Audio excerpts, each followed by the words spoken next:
MyuNgSiK plays. We have to talk about that Cyclone that we saw earlier. Picking off that War Prism, very that was awesome huge. move. That was huge. That's actually a very good point, GTR. I almost forgot to highlight that. The fact that he managed to gun down that War Prism really took a lot of the control that MyuNgSiK has. With a strategy like that, it removed it from the game, and I think it really allowed aLive to start to develop an opening. Anyways, this is game number 2. aLive up 1-0 against MyuNgSiK. Let's see if MyuNgSiK can engineer a comeback.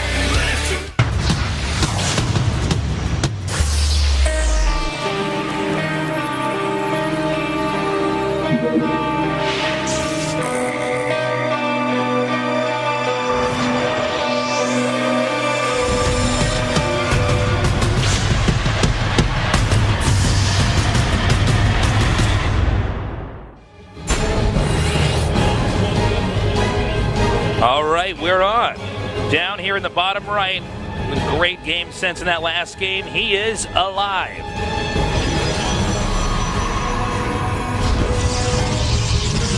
And in the upper right, in the blue, he needs to turn this around, MyuNgSiK.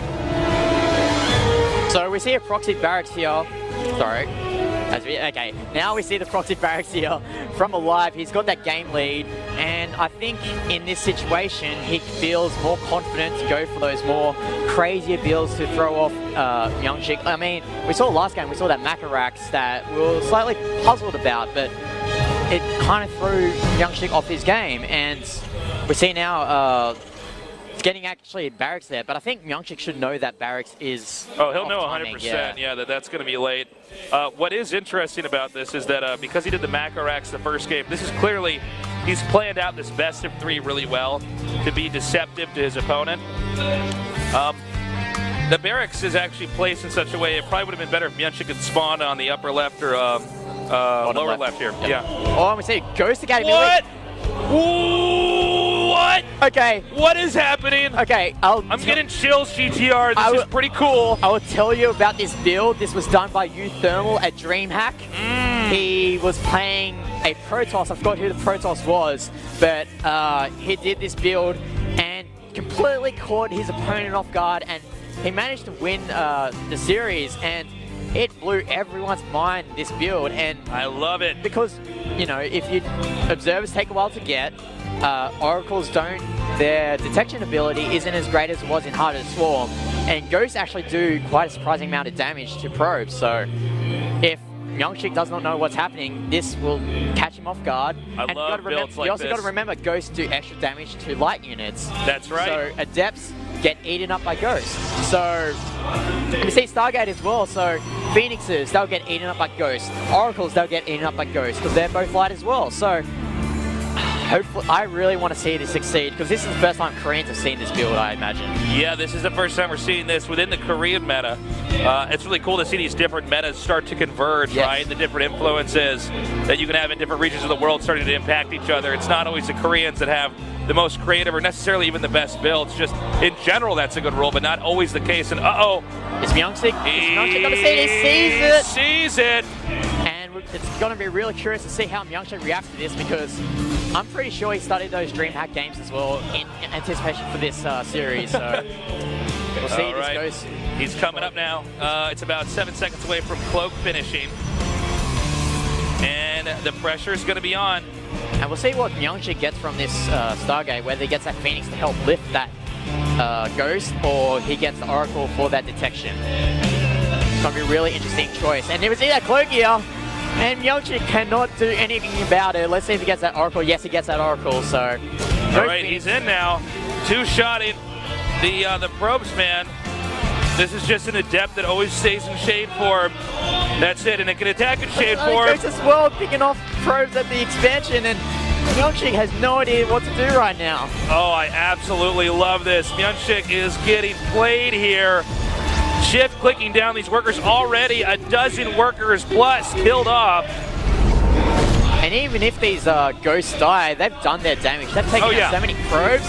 He just has to use that pylon overcharge. He's had to get that robotics facility to try and get an observer out. These are and we saw that aLive. Oh my God, it's still alive. Oh my God, aLive's ghosts are still alive. This is amazing play right now. The snipe as well. Amazing play here from aLive. Look at this, man. Oh my God. I am in love with what I'm seeing here. He's cloaking, he's coming back up now. I mean, if he gets even more probe kills, that's all the better. That's just the cherry on top of the cake here for aLive, and we saw him building that engineering bay earlier. He's prepared for those oracles, and that oracle's even still sitting there. It's just sitting there in MyuNgSiK's base, and I'm pretty sure once we get to aLive's base, we can see a whole bunch of turrets. This Ghost is still going ham on the base, but it dies, but damage has been done. Oh my God, he even has another Ghost down here at the bottom. And this is a moment that's a true test of how much can MyuNgSiK play off of pure instinct, because it seems, as far as we've seen so far, this is a strategy he's not experienced with. Meanwhile, the Oracle now coming down here, beginning to try to take out some SCVs. He needs to try to balance out the economy here, but so far not too much damage. Only 3 SCVs, and although that turret was quite not optimally placed, it did shoo away the Oracle as this Ghost tries to harass the expansion of MyuNgSiK to no avail, and it looks like he's got a research from this proxy. Yeah, I mean, I guess, yeah, why not? Just go ahead and use it. It's out there like that. Now, let's note one other thing, though. Worker count here, Protoss is actually still ahead. 29 workers to the 24, and that's in part because even though he lost a lot, he did get a second Nexus.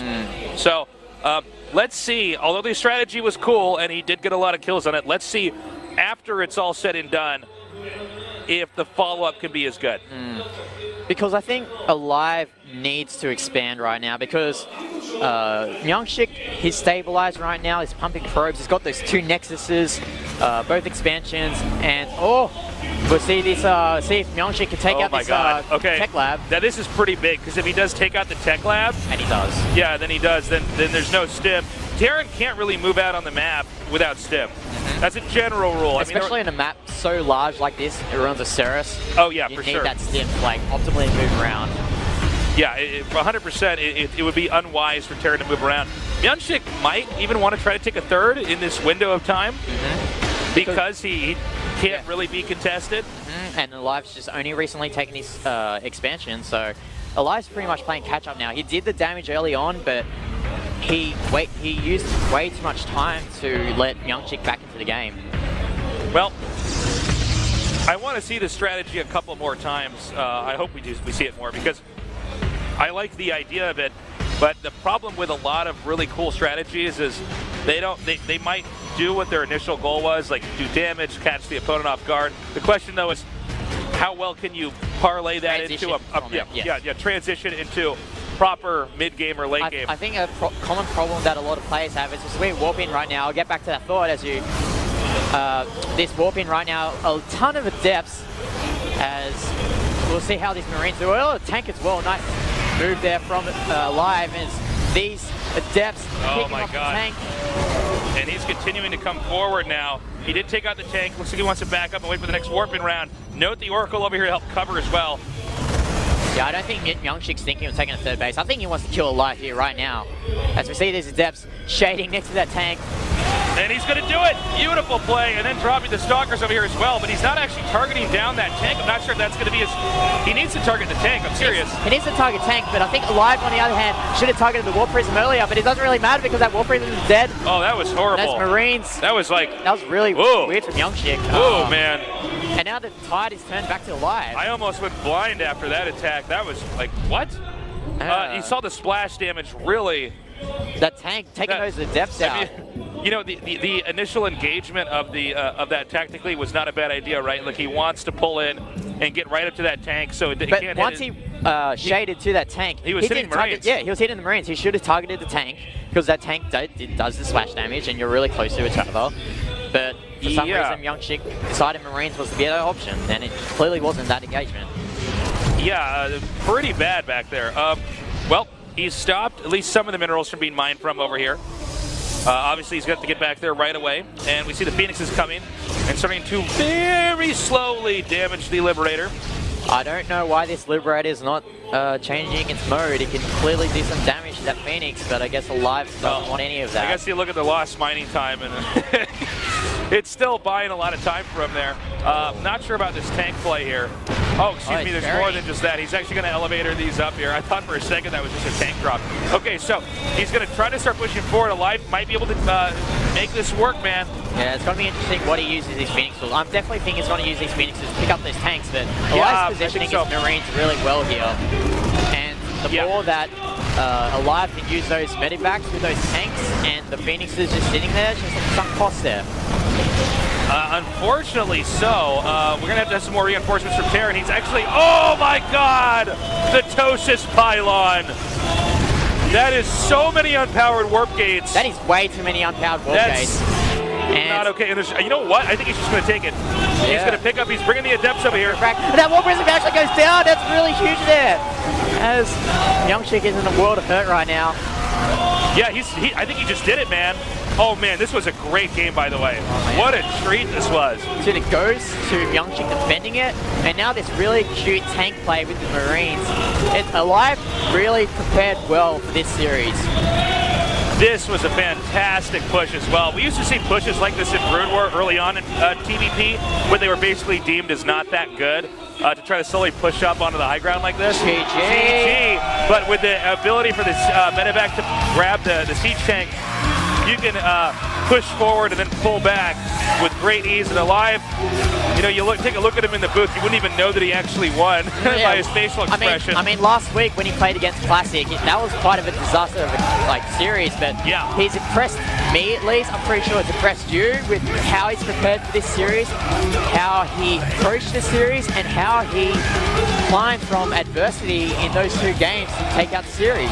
Also, pretty shocking engagement there by MyuNgSiK. We saw the Adepts just warp in, but did not target that tank initially. Oh, love the ceremony there with aLive, mimicking Ghost rifle there. All right, let's get this interview translated for you guys. Congratulations, he says thank you. 그냥 패치 전이라서 What was the meaning of that ceremony you showed us? 그래서 유령도 썼고요. 그냥 제 별명이 좀 유령 I just wanted to show that a Terran could defeat a Protoss. 유령이 되자는 And I just sniped MyuNgSiK out of this tournament. 오늘 MVP 유닛은 누가 뭐라 해도 유령이 아닐까 싶은데 오늘 1, 2세트 모두 굉장히 차근차근 견제로 시작하면서 경기를 풀어나가는 모습이었어요. 2세트는 아주 대놓고 유령으로 초반부터 압도적인 견제로 경기를 승리로 가져왔었는데 이런 빌드는 염두에 오신 건가요? 솔직히 패치 전이라서 많이 막막했었어요. 근데 맵이 4인용이다 보니까 서치 운에다가 그냥 걸어야겠다 해서 했는데 맨 처음부터 걸려가지고 이번 판은 힘들겠다 싶었는데 김명식 선수가 많이 안 당해본 것 같아요. 그래서 이렇게 승리한 것 같습니다.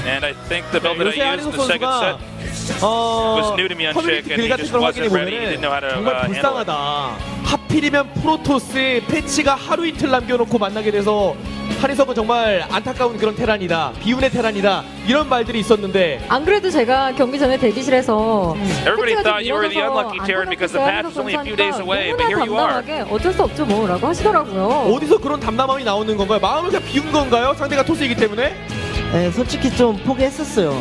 패치 전이라서 아무래도 많이 힘들다 싶어서 그냥 연습보다는 빌드 위주로 생각했습니다. 그리고 한희석 선수가 또 최근에 여러 가지 곳에서 활약을 많이 했잖아요. 뭐 연습전이라든지 며칠 전에 보니까 박진희 해설이랑 뭐 같이 둘이 뭐 토크쇼 하면서 네, 경기력들 막 뽐내는 그런 것들이 있었는데 최근에 유독 한희석 선수의 얼굴들이 여기저기서 많이 보이는 이유가 뭘까요?